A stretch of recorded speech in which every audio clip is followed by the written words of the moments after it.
What's going on, my super fam? SuperaTom here, and our Hu Tao is finally going to make her appearance back on our banner very soon in our second phase of patch 3.4. I know that this is going to be a very exciting thing for many of us because the last time of her arrival was over a year and a half ago, plus she only got like one rerun so far, so there are still many of us who want to get her. Now, all the way back when she was released, there wasn't that many characters introduced to Genshin Impact, which is why she was so popular. But overall, technically speaking, 2 years later now, there are just so many new characters in Genshin already, giving you so many different playstyle, plus there are also many characters who are very powerful, which is why we have today's video looking into whether or not Hu Tao is still a worth it character for you to pull for, because I have to say the current banner situation is pretty interesting, since there are so many good characters coming back and new character release as well, not just for the last part of patch 3.4 but also coming towards patch 3.5. And so the aim of this video is just to help you make the best decision possible. And so with that, let's just dive into the video.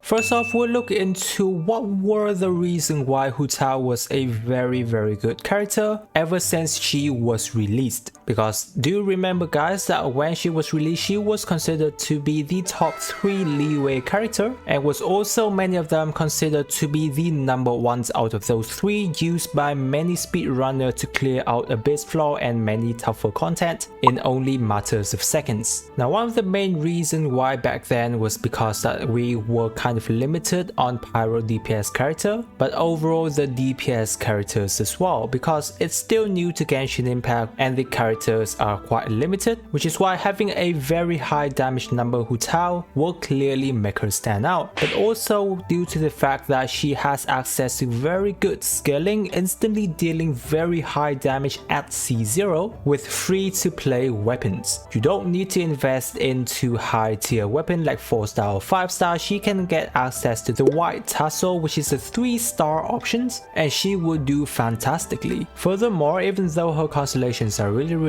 good, with every one of them enhancing her attack level significantly, she's a pretty much complete character at C0. You don't ever need to invest into her constellation, and she will still be one of the top DPS you have on your account. Hu Tao is a character that is extremely good with single target situation due to her very high charge attack damage, but she also has access to AoE damage capability, where her normal attack allows her to do a bit of AoE damage together with a deadly damage dealing burst, especially when you're having her under 50% HP. And having this high damage of a burst number is many of the reason why speedrunner is able to clear using Hu Tao in a very short amount of time. Considering her build, she is a rare character that have access to HP scaling for a DPS character, so she is quite unique, but it also makes a huge difference due to her kits being able to make use a lot out of HP scaling, and we'll discuss more regarding HP scaling down in the later part of this video. Furthermore, she is a Pyro element character, and if you look at it, the Pyro element is still one of the best elements in the game, with having access to a lot of different elemental reactions. Plus, the nature of her gameplay was that she didn't actually require to have a dedicated healer on the team, because she can heal herself, thus allowing her to have more DPS focused team, and then in turn helping her overall team comps do a lot higher damage. Hu Tao herself already have so many good points that whenever we look toward her downside, she actually doesn't have that much of a downside. The main one regarding Hu Tao only is that she is a character that requires a bit of a learning curve, because in order for you to deal maximum damage, you would wanna have to learn charge attack cancelling, especially when you're having her at C0, since the majority of her damage comes from her charge attack. Therefore, without you managing your stamina properly, you won't be able to dish out that many charge attack when you are at C0. The second thing would be is that she is a tough character to actually manage HP at times,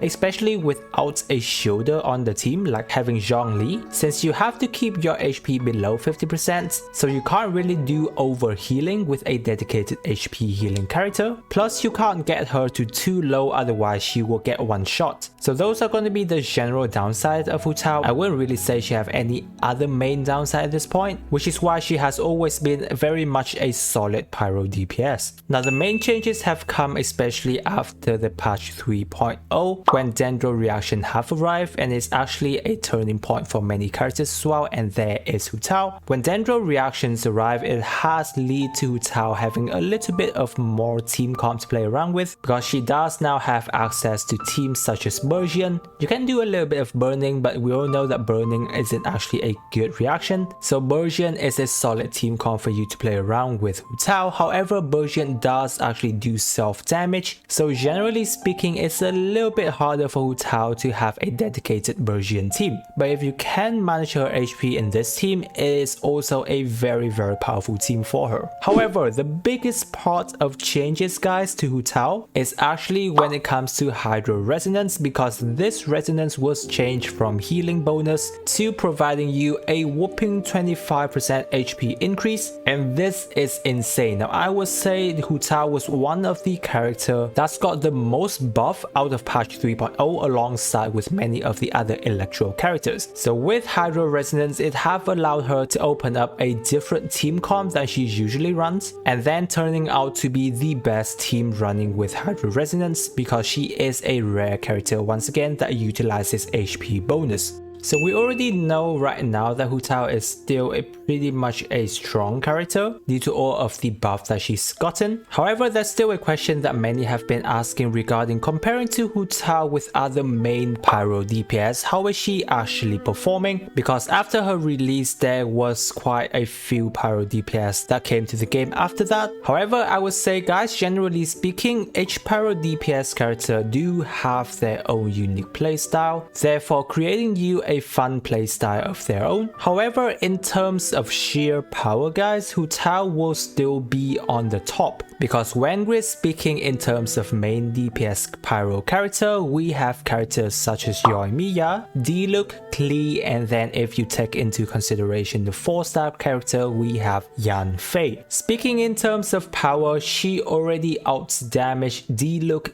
Klee, and Yan Fei. I can't really dive in depth too much here in this video, because otherwise this video will take very long. However, there's a character that would be on almost the same level towards Hu Tao, which is gonna be Yoimiya. She can potentially catch up towards Hu Tao here and there, and also Yoimiya ease of gameplay is the reason why people choose her over Hu Tao many of the time. However, due to the fact that Hu Tao gets both single target and AoE situation damage, plus all of them deal very high number, she overall will still be on top of Yoimiya. Not to mention, guys, the new buff of Hydro Resonance, giving Hu Tao more versatile team comp. She can now choose to actually run both Hydro Resonance and Pyro Resonance for a significant damage increase, which is why Hu Tao is still the #1 Pyro DPS at this point in time. And so after all of our discussion towards Hu Tao on the above section, we'll now move on to the most important question that you've been waiting for in this video, which is Hu Tao still worth pulling, guys? And if I were to give a definite answer, I would give a straight answer, which is a totally yes. Hu Tao is still very much a worthy character for you to have on the account. However, since there are so many different account situations out there, there are a few factors that we still need to take into consideration, which is first of all the banner that goes along with Hu Tao. And since HoYoverse have already decided to give us quite an early notification regarding the 4-star roster, we know that Ningguang, Beidou, and Xingqiu is the 4-star that runs along with Hu Tao. And I would say first off, this is gonna be a pretty good banner for you to put Hu Tao on, because luckily HoYoverse have been generously enough to give us Xingqiu on Hu Tao's banner. Beidou is there as well, and she's gonna be a very good character for you to have on your account, since if you want, Beidou can still work with Hu Tao. But Xingqiu here is a very important character, since you want Xingqiu to be on every single one of Hu Tao team, because Xingqiu is a character that can heal moderately enough for you to sustain 50% below HP for Hu Tao. But it's not just about the 4-star character on the banner that is good, but what's even better is that Yelan is a character that runs alongside with Hu Tao. And since guys we've already discussed about the Hydro Resonance team comp for Hu Tao above, Yelan and Xingqiu is pretty much a character that you want to build onto Hu Tao team in order to get the maximum and best team comp for Hu Tao, which is why basically the phase 2 of patch 3.4 is just made for Hu Tao. The tough thing only though is that if you are basically a free-to-play player or someone who is lacking on Primo Gems and you don't have Hu Tao and Yelan on your account yet, then this is going to be pretty much a tough banner since you are trying to get 2 characters in the goal. However, if you are lacking in Primo Gems, then that's totally fine. You can try to get Yelan down in the road because having Xingqiu on Hu Tao team is already a very good thing. The next consideration you want to keep in mind though guys is that Dia is a Pyro character that is going to be coming right after Hu Tao. Obviously we don't have an official information regarding Dia at this point, so it can be wise for you to wait for more information on Dia before deciding to actually go in for Hu Tao if you are someone who's looking for a good Pyro DPS option. From my perspective guys, even if Dia is going to be a good Pyro character, Hu Tao will still have her spot as a top tier Pyro DPS since everything that she's capable of has been proven to be pretty much of a future proof, not to mention her charge attack learning curve that can be quite fun to work on mastering if you haven't really gotten anything else to do in Genshin Impact. Furthermore, Hu Tao is cute guys, and she's on her rerun for more than over a year and a half now, so who knows when she's gonna be back. So if you were to ask me, I'll just recommend you go ahead and pull for Hu Tao if you are already interested a bit into pulling for her. But if you are someone looking for a meta DPS Pyro character, then you kind of want to wait for more information on Dia. So guys, that's all I have to say regarding this video. I hope that it has been very helpful to you in terms of deciding whether or not to pull for Hu Tao. If you do have any question, leave it down in the comment section guys. If you're new to the channel, don't forget to subscribe to my channel for more of my Genshin Impact video, plus I do a lot of Primo Gems giveaway guys, so I'm sure that's going to be very beneficial for you. Again, I really appreciate you guys sticking with me till this part of the video, and with that I wish you a super day and I will catch you on my next video.